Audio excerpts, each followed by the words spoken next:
일문단에 미국이 경상수지 적자를 허용하지 않았다 라는 말은 무슨 뜻이냐? 경상수지 적자를 허용하지 않는다 라는 얘기는 수입의 입장에서 생각하세요. 수입을 한다 안 한다? 안 한다지. 그러면 이제 미국 시장이야. 미국 입장에서 수입을 한다는 얘기는 미국이 이 물건을 받아들이죠. 그러면 물건을 산 사람한테 미국이 줄 거예요. 뭐를 주는 거예요? 여기서 달러의 움직임을 생각을 해줘야 돼. 달러가 풀린다는 얘기야. 미국이 수입한다 이꼴 달러가 외환시장에 풀린다는 뜻이에요. 이거 생각해야 된다. 여기서 수입을 안 한다라는 얘기는 달러를 안 푼다라는 뜻이에요. 그게 국제유동성 공급이 중단된다라는 요 문장이 한 템포 쉬고 들어가야 된다고. 여러분이 생각을 돌려야 돼. 그냥 훅 가버리면은 남는 거 하나도 없어. 그냥 기계 모드 돼버리는 거야. 그렇구나가 아니라고. 왜 국제유동성 공급이 중단이 되는 건지, 방금과 같이 미국이 수입해야지 미국이 그 수입 물건에 대한 대금 지급을 하는 거고, 대금 지급을 미국은 달러로 하니까 이라는 생각이 들어야 된단 말이죠. 반면 적자 상태가 지속이 됐다 라는 얘기는 또 마찬가지죠. 그렇게 해야지 여기가 더 잘 이해가 되고 아 그렇구나 하고 넘어가는데, 안 그러면은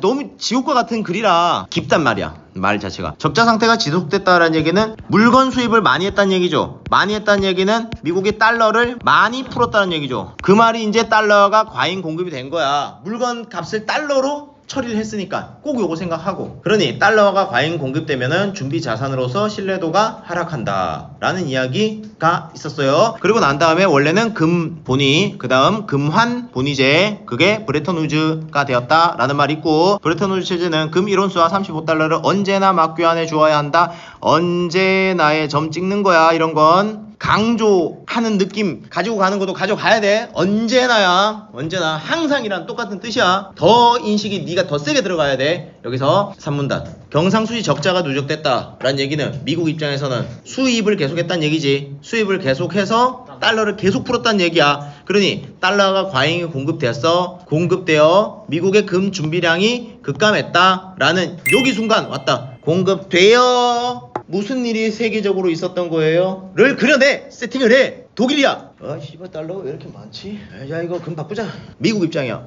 금 알겠습니다. 줄게요. 일본도 미국 달러 쫓내면은 금 바꿔줘. 미국이 이제 쫄리기 시작해. 자꾸 금을 바꿔주니까 미국 금이 없어진단 말이야. 점점 요 현상을 생각을 하시고, 과잉 공급되어 미국의 금 준비량이 급감했다. 즉 금이 부족해지기 시작했다. 이에 따라 미국은 달러와의 금태환 의무를 더 이상 감당할 수 없는 상황에 도달했다. 미국이 이제 부담이 생겼다는 얘기죠. 이 순간이다. 이 어떻게 이건지 물어볼게. 이를 해결할 수 있는 방법은 달러와의 가치를 내리는 평가절하. 별표. 달러와의 가치를 내리는 평가절하에서 여기에서 반드시 여러분 생각 하나 다 해야 돼요. 달러와의 가치를 내리는 평가절하는 예를 들어서 금 1온스를 70달러로 교환하는 이야기다 라고 구체화해서 생각이 들어가야 돼요. 이거 안 되면 끝이에요. 왜냐면 그 뒤에 이 달러화의 평가절하가 규정상 이걸 봤을 때는 안 닿을 수가 있어요. 생각이 안 닿을 수는 있지만 요 문장까지는 읽었을 때 생각이 반드시 꼭 닿아야 돼요. 평가절하는 규정상 불가능했고, 그러면 대체 규정이 뭔데? 야 1온스는 35달러라고 이 새끼야. 왜 네가 70달러로 바꾸는 거야? 안 된다는 거예요. 다시 근데 달러화의 가치를 내리면은 이 문제는 왜 또 해결이 될 수 있는데, 그래야지 미국 입장에서 금을 적게 줄 거 아니냐. 지금 35달러 갖고 와갖고 자꾸 금 바꿔 가는 거 아니야. 근데 70달러로 아니야 35달러로 못 바꿔 와, 이제 70달러 갖고 와 라고 하면은 미국의 금 준비량이 급감되는 현상이 완화가 되지. 요거까지 생각 한번 해야 돼. 달러의 가치를 내린다, 평가절하다 라는 얘기는 요 이야기가 되는 거야. 요 이야기. 금의 달러 가치가 바뀌는 거야. 금에 대한 달러의 가치야. 이건 금에 대한 달러 가치. 또한 달러화에 대한 여타국 통화의 환율을 하락시켜. 요거는 우리가 이야기하는 환율인 거죠. 말 그대로 달러화에 대한 여타국 통화의 환율을 하락시켰다 라고 이야기한다는 얘기는, 그래서 그 가치를 올리는 평가절상이었다 라고 했어. 그럼 그 가치는 대체 뭐의 가치인 거야? 금의 가치야? 달러의 가치야? 그 가치의 그가 대체 누구냐 이거야. 생각해봐. 환율이 하락했어.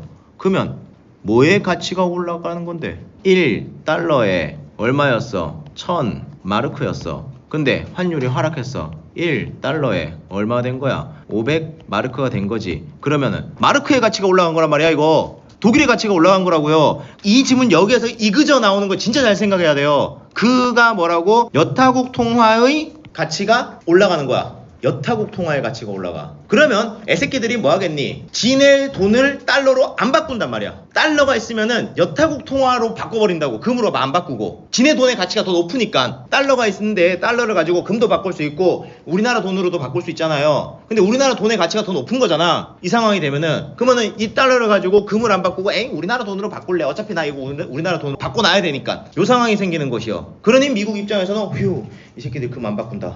다행이다. 가 시전이 되는 거라고. 그런데 이렇게 하면은 문제가 해결될 수 있었는데 까지가 진짜 어려운 거예요. 여기가 진짜 지옥과 같은 거 맞아요. 지금까지 일반인 입장에서 생각이 안 닿는 부분은 맞아. 인정할 건 인정하자. 수능장에서 이걸 생각할 수 있다고? 못합니다. 못하는 건데 우리는 지금 수능을 쳤기 때문에 이런 정도는 한번 생각을 한번 해보자 라는 얘기예요. 달러의 평가절하는 불가능하다 라는 얘기는 여기 언제나 교환해야 되니까 70달러로 바꾸는 건 안 된다. 그 다음은 여기서부터 또 이제 온단 말이야. 당시 대규모 대미 무역 흑자 상태였던 독일, 일본의 주요국들은 평가 절상에 나서려고 하지 않았다. 자기 화폐에 자기 통화의 평가 절상에 나서려고 하지 않았어. 다시 평가 절상은 환율 하락에 나서려고 하지 않은 거야. 그 말에서 우리가 지난주에 했던 뭔가가 배경 지식이 활성화돼야 된단 말이야. 이 새끼들은 미국을 상대로 무역 흑자 상태라고. 경상수지가 흑자란 말이야. 그러려면은 환율이 높아지면 수출하는 우리 입장에서는 흑자야 적자야?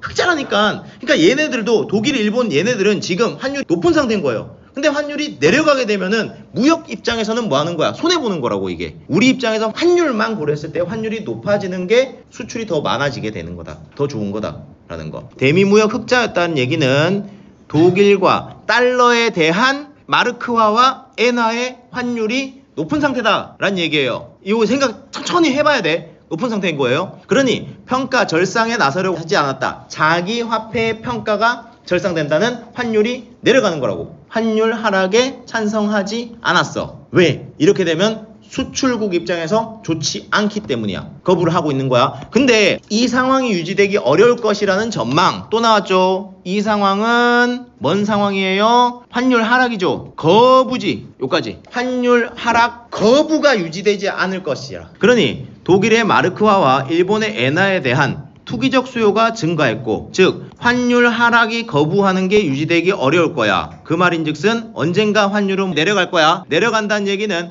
독일 돈과 일본 돈의 가치가 올라간다는 얘기지. 여기에서 또 생각을 해야 돼. 투기적 수요가 증가한다는 얘기는 마르크화와 엔화의 가치가 올라가는 거예요. 그럼 이 돈 갖고 있으면은 가치가 막 올라가는 거야. 골동품처럼. 그렇기 때문에 투기적 수요가 증가를 했고, 언젠가는 무조건 환율이 이 상황이 유지되기 어려울 것이라는 전망, 환율 하락 거부가 유지가 안 될 것이다. 환율은 하락할 것이다. 독일 돈과 엔화의 가치는 뭐 할 것이다? 올라갈 것이다. 올라갈 것이니까 내가 이거 먼저 확보해 놓는 게 나중에 내가 이득이 되겠다. 투기적 수요가 증가했고 그 결과 환율 변동의 압력이 커졌어요 이라고 이야기하는 거. 그래서 야 가지고 있는 달러로 다 바꿔내 하니까 미국이 씨발 못해 이 새끼야 하는 역사적 사건이 발생을 한 거야. 여기서 여기까지를 여러분이 정말 딥하게 한번 생각을 해달라는 얘기죠. 몇 줄 안 되는 여기를 끙끙끙끙 거리고 생각을 해주세요. 꼭이에요. 야 경상수지가 다짜고짜 나왔단 말이야. 쉽게 생각을 해야 돼. B국과 C국의 통화 환율이 하락을 했죠. B국이